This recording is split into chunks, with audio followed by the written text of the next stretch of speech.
everyone. Thank you for coming back to the channel. This is episode 2 of the CT 2020 prep videos. I'm Melinda. What you can hear beside me but probably can't see is Shadow bringing me the ball, wanting me to throw the ball for him. Already we're probably going to have a name change. I was hoping really that I could get my daughter in every video, but you know, I'm retired, so I have all this free time on my hands. She is not. So I think what we're going to do is change up the title of this series so that people aren't tuning in expecting to see both of us every video. But we are going to mention her, and when she's got time, we're going to throw her into the mix. So first off, there's a big gap between week 1 and today, and even though they're only going to be posted a week apart on YouTube, there's a big gap in between them. I actually did 2 weeks of exercise, and then I had a major a hurdle. Let's call it a hurdle. I had a major hurdle, and that was that I got shingles, and it took me out of exercising for 3 weeks. 2 weeks serious, and then I kind of tried to ease back into it this past week. So early on in the week, just to test my endurance, got and did 1.6 miles, and then I met a friend and we did 2.5 miles. So I'm easing back into it.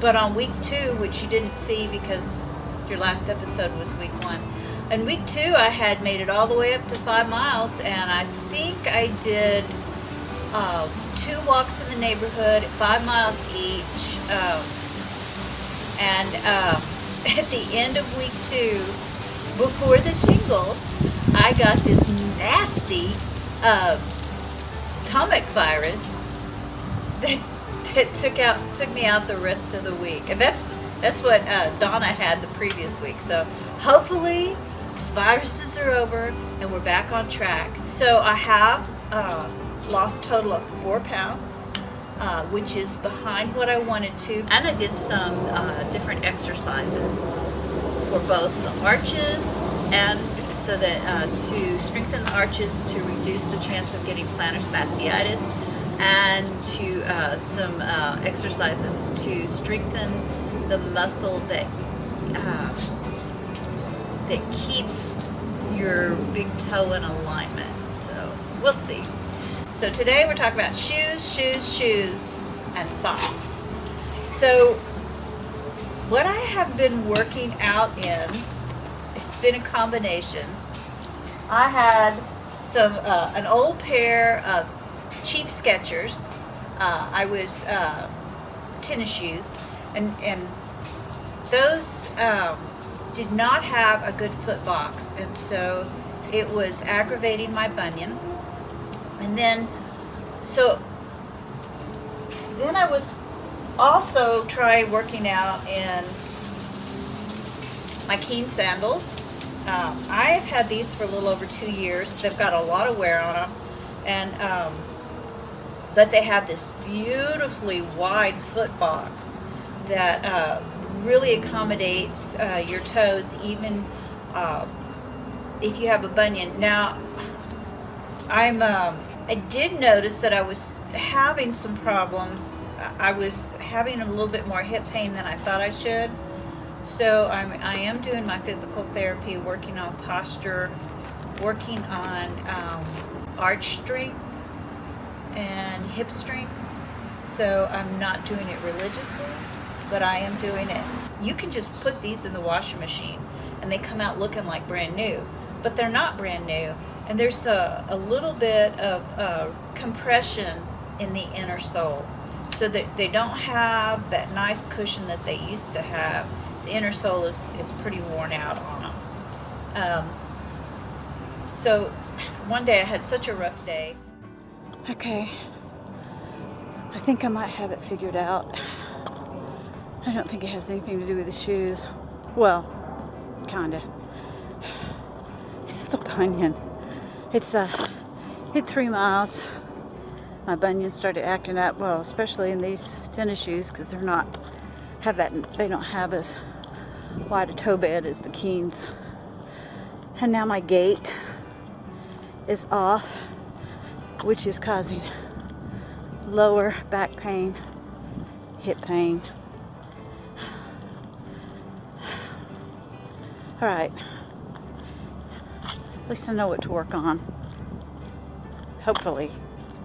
It's all just a theory. So I went to REI.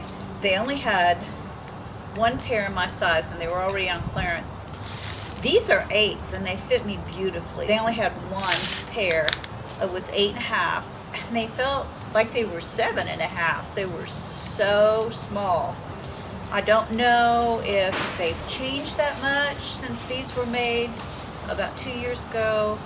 I tried on a bunch of other shoes. I tried in those Zero Drops, and they did not work well for me. They had a really generous foot box, but I could not get them tight enough that when I went downhill that my toe didn't jab into the toe. By the time you got them tight enough around your ankle that your foot wasn't sliding down into them, they were uncomfortably tight around the ankle.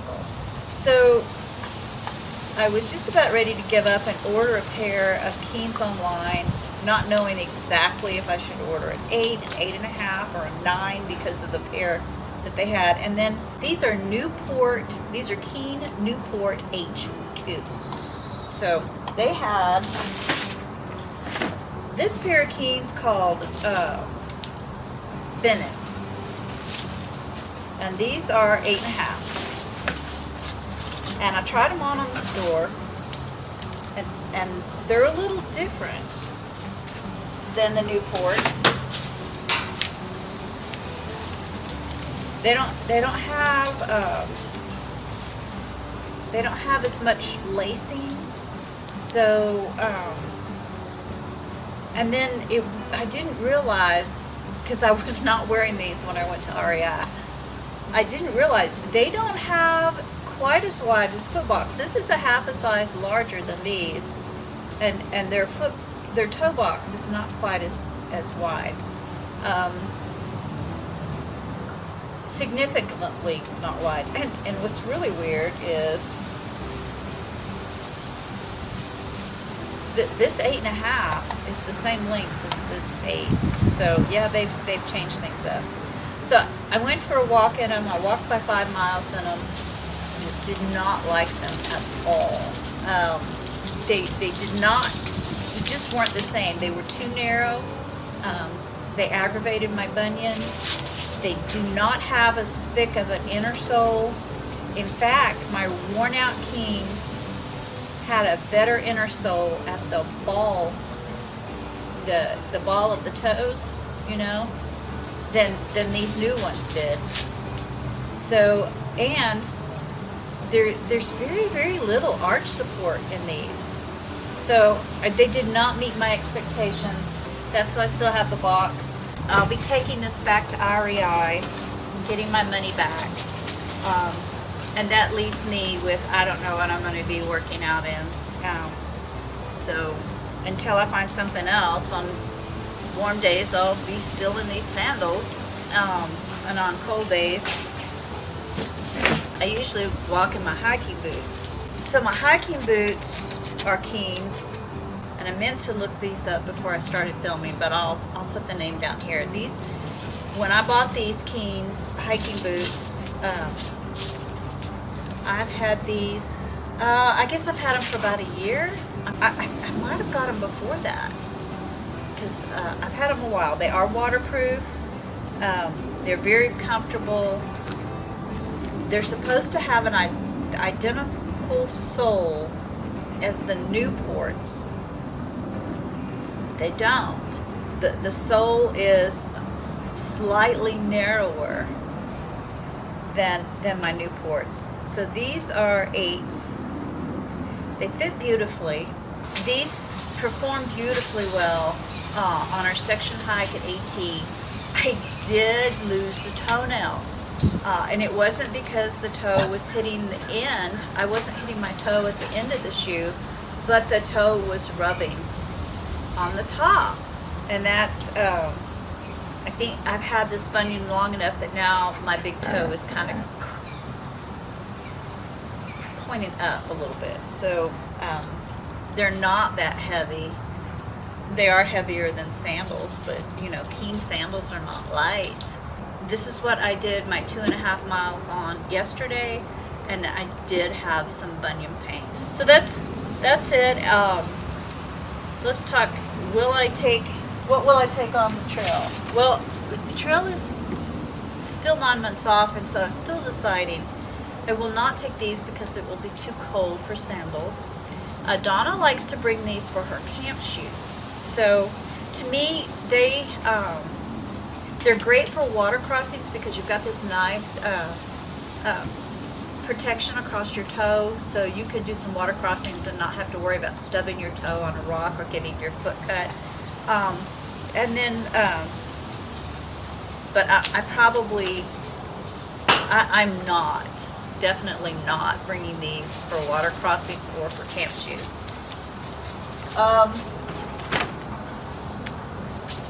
Right now, I think I'm going to be hiking in these boots. They serve me really well.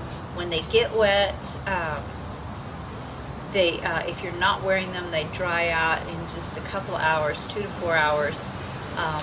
If you're in town, if you're out on the trail, I have taken them off wet at night, and they were still wet the next morning.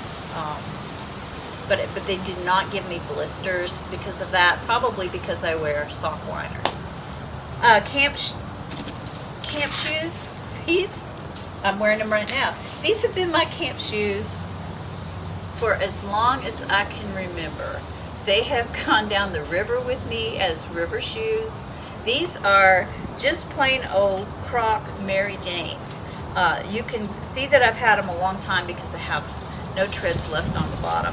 But they're super comfortable, and nothing feels better on tired, worn out feet at the end of the day than this nice cushiony Croc that just, they never compress. They are always soft no matter how old they are. So I have used these I've used these as water shoes in the past.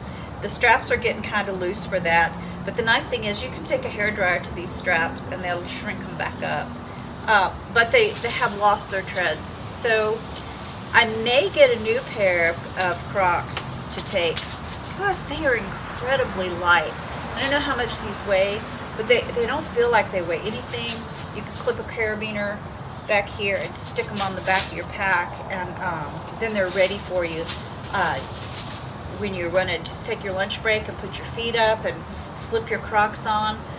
Some people wear sandals. The reason I like Crocs as my camp shoes is because if it's cold, you can wear them with fuzzy socks and stay warm. So that's where we are with shoes. Let's talk about socks. What socks am I going to be taking? I used to wear nothing but Fox River, which I still have several pair. I wear them a lot when I'm walking.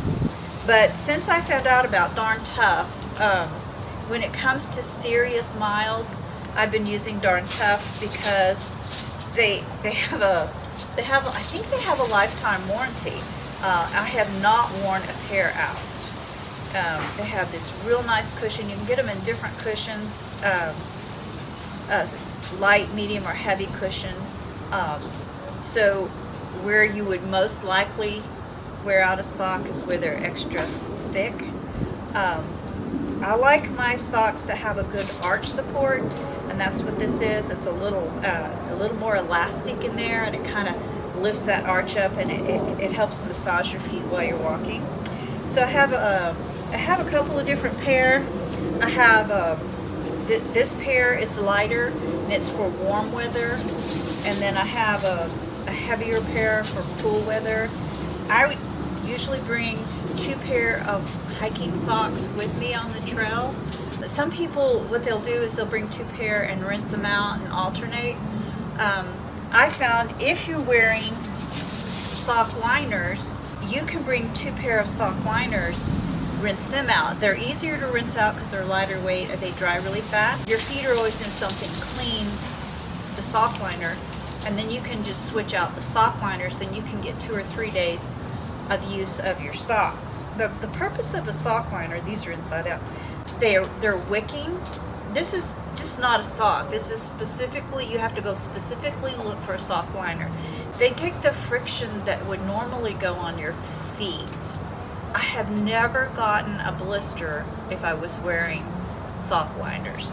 The only time I ever backpacked without a sock liner, I wound up with a foot full of blisters, a lot of them. Then I usually have a 3rd pair of socks, which are going to be my secret socks.